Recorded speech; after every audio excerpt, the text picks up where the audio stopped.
మిరపొడియాలు తింటాడు, సగ్గుబియ్య వడియాలు తింటాడు, ఈ వడియాలు మిరపొడియాలి చూస్తున్నారు కదా.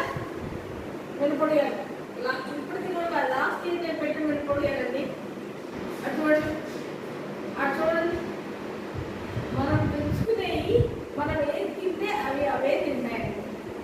మనం అలవాటు చేసుకునే దాంట్లో కొంతమంది అంటారు పెంచుకుంటే అంతా కూడా ఎక్కువ కాస్ట్ ఇంత పెట్టాలి, వాటికి పెట్టాలి, ఇంత నెలకు 10,000 ఖర్చు పెట్టాలి, 20,000 ఖర్చు పెట్టాలి. మేము ఏం తింటే మీకు అదే పెడతామండి.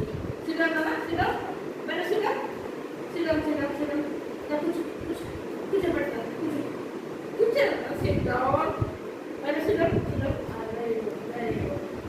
చూసారా. మనం ఏం తింటే అవి అవే తింటాయి. వాటి కోసం మనం స్పెషల్ ఫుడ్ ఏం పెట్టాలి, కాకపోతే డ్రై ఫ్రూట్స్ పెట్టకూడదు అంతే. వాటికి ఏం పెట్టకుండా తెలుసుకున్నా పెట్టకుండా ఉంటే బాగా ఉంటుంది. చూసారా. అయిపోయింది, వెరీ గుడ్ వెరీ గుడ్. చూసారా, నేను అదే చెప్తున్నానండి. మిరపొడియాలు మనలోనే చాలా మంది తింటారు. చూడండి మీరు ఎంత ఇష్టంగా తింటాడో. ఇంతకుముందు గొట్టాలు తింటాం కూడా పెట్టారు.